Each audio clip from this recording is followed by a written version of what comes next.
¿Qué tal? ¿Cómo están? Muy buenas noches. Soy Fernando del Rincón. Hoy aquí en Conclusiones continuaremos con los fragmentos del audio de la audiencia de Leopoldo López, el opositor preso en la cárcel militar de Ramo Verde allá en Venezuela. Se lo presento así. Ya llevo 102 días preso, sin ver a mis hijos. Pero no le podría ver la cara a mis hijos si yo rehuyo mi responsabilidad en este momento. No le podría ver la cara en 1 año, 2, 4, 5. Prefiero explicarle a mi hija ahora que estoy preso por trabajar por Venezuela, que en un futuro tener que decirle que tuve miedo de decir lo que tenía que decir en el momento que lo tenía que decir. Así que lo asumo completamente, no tengo miedo, ¿verdad? El tercer señalamiento que hace el Ministerio Público, que yo he hecho un llamado a la calle y a la violencia. No, a la violencia no, a la calle sí. A la calle sí. La violencia no. Más bien he llamado a la no violencia.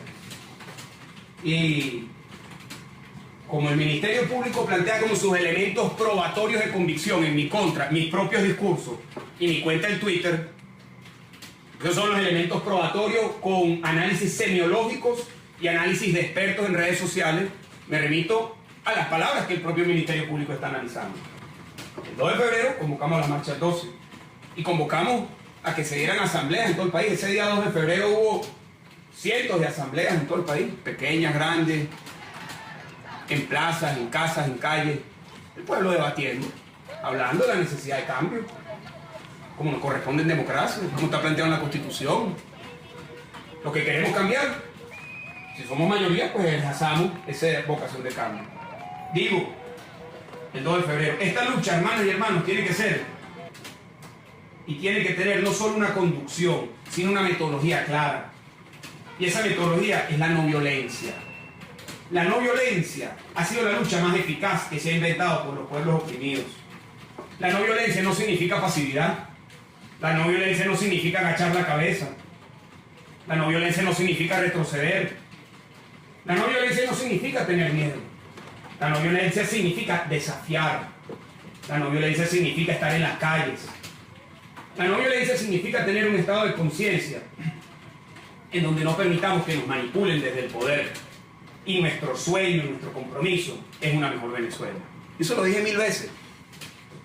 Lo dije el 2 de febrero, el 3, el 4, el 5, en la mañana, en la noche, en la radio, en el Twitter. Se lo decía a mi esposa, se lo decía a la gente de Voluntad Popular, se lo decía a la gente en la mesa cuando me reunía, lo decía en privado, se lo decía a mis padres, a todo el mundo. Pero ese ha sido mi discurso, porque es mi convicción. Porque he visto cómo los pueblos oprimidos, con liderazgos claros, con vocación clara de cambio, han logrado desde la no violencia lo que no se logra con la violencia.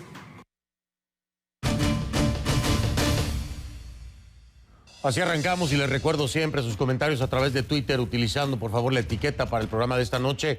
El hashtag es numeral conclujuicio 2, el número 2. Hashtag conclujuicio 2. A mi cuenta en Twitter, por favor, @FDelRincónCNN, ahí está en pantalla, @FDelRincónCNN, hashtag conclujuicio 2. Y para seguir analizando estos fragmentos de audio de la defensa de Leopoldo López, me acompañan nuevamente, les agradezco, el abogado penalista y experto en Derecho Procesal, Carlos Ramírez, desde nuestros estudios en Miami, y además Alberto Arteaga Sánchez, también abogado de Derecho Penal en nuestros estudios desde Caracas. Bienvenidos a ambos y, señores, para no perder mucho tiempo, vamos directamente con otro fragmento de audio de la defensa de Leopoldo López y lo escuchamos con atención. El propio sistema de justicia plantea una estructura de incentivos perversos que lleva a que no exista autonomía en el sistema de justicia venezolano. Más del 70% de los jueces son provisorios. Más del 80% de los fiscales son provisorios. Bueno, creo que todos ustedes son jueces provisorios, por lo que viene la acusación, pero fiscales provisorios.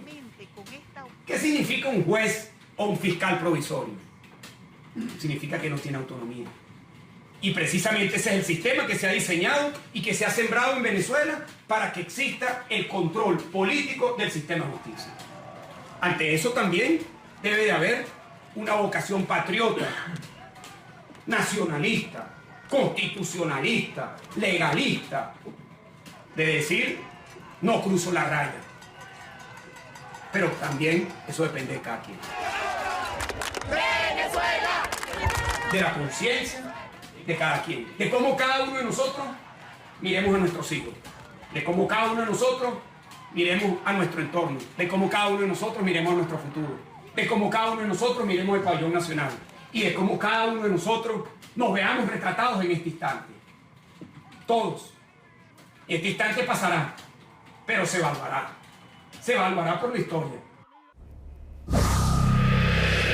Voy inmediatamente, si me lo permiten, esa noche inicio con Alberto Arteaga Sánchez, nos acompaña desde Caracas, para preguntarle acerca de estos fiscales provisorios a los que hace mención Leopoldo López. Abogado, ¿podría darnos una explicación más amplia a qué se refiere y cuál sería el problema con esto? Fernando, en primer lugar, unos comentarios sobre el discurso de Leopoldo. Yo diría, esos párrafos, esas expresiones, ese discurso, es un discurso inobjetable por el cual en forma alguna cabe sostener una acusación contra un líder que pura y simplemente hace uso de un derecho fundamental en un sistema democrático como lo es la libertad de expresión. Está haciendo referencia y está poniendo el dedo en la llaga, Leopoldo, en algo que es clave, el sistema de administración de justicia.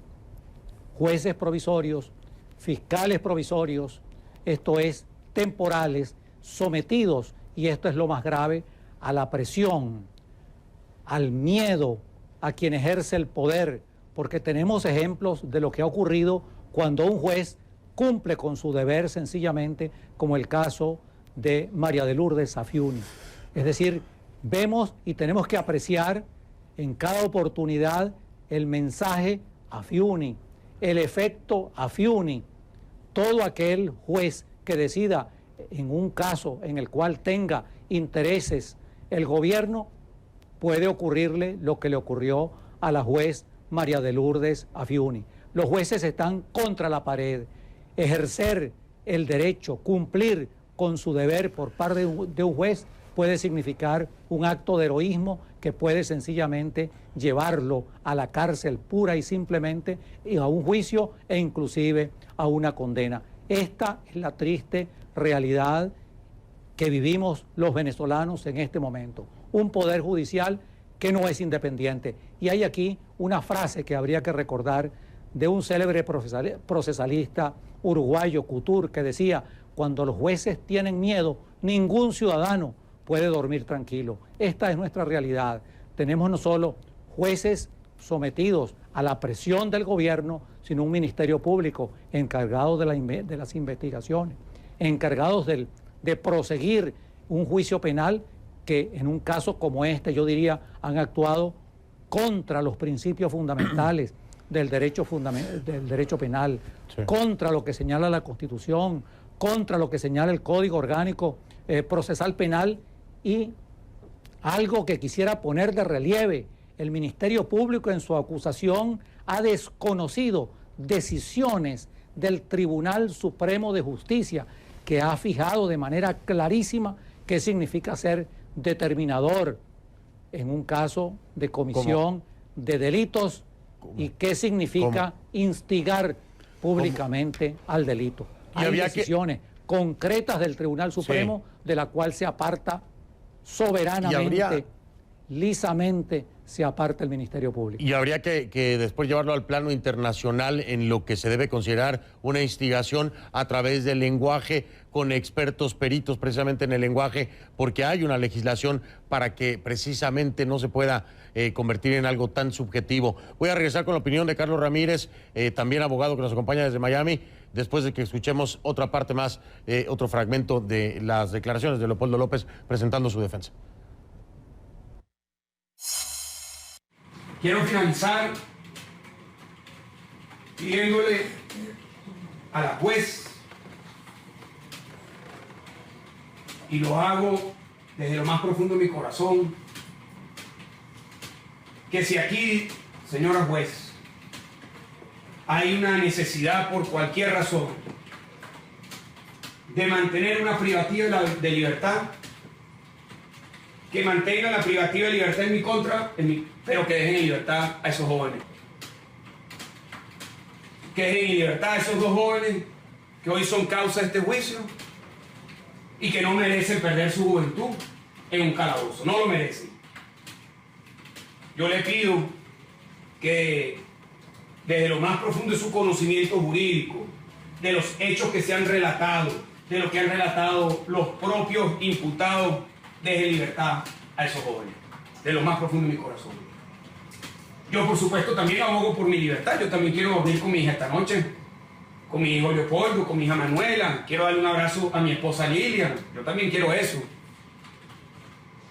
Ahora, yo entiendo, y lo he entendido siempre, el riesgo que hemos asumido desde que dijimos vamos a enfrentar a este gobierno corrupto, ineficiente, autoritario y antidemocrático, por la calle en medio. Yo asumí esa responsabilidad. Ahora, por favor, pensemos en la consideración de que esos jóvenes puedan ser liberados. Abogado Carlos Ramírez, allá en Miami, la pregunta que mucha gente se hace, ¿por qué no poder ir a juicio en libertad? Es decir, ¿cuál desde el punto de vista legal y desde su percepción sería la justificación para mantener presos a estos jóvenes y a Leopoldo López y llevarlos a juicio? ¿Por qué no en libertad y que atiendan su juicio? A todos quienes estamos escuchando ese discurso de Leopoldo, nos embarga la emoción de ver su grandeza. En ese momento tan difícil y tan terrible, ofrece su libertad en función de que liberen a los muchachos, a los jóvenes, que también injustamente lo tenían preso con él. Le hace a uno recordar las palabras de Bolívar: si mi muerte contribuye a que cesen los partidos y se consolide la unión, yo bajaré tranquilo al sepulcro. Leopoldo muestra mucha grandeza en ese discurso y pasará a la historia. Quería agregar además que a lo expuesto por mi amigo el doctor Arteaga, claro, respecto al tema de los jueces provisorios, es que se trata de una política que se fijó Hugo Chávez desde que asumió el poder. Se capturó al Poder Judicial desde los inicios de la Asamblea Nacional Constituyente, cuando se creó, en sustitución del Tribunal Supremo de Justicia, se creó la Sala Constitucional, el Tribunal Supremo de Justicia, en sustitución de la Corte Suprema de Justicia. Y eso se puso en función antes de que entrara la Constitución que así lo contemplaba, violando la Constitución vigente de entonces, la de 1961. Y cuando hicieron eso, se autodesignaron magistrados del Tribunal Supremo de Justicia, un grupo de personas afectos al proceder de Hugo Chávez, sin ningún requisito de los que establecía ni la vieja ni la nueva Constitución.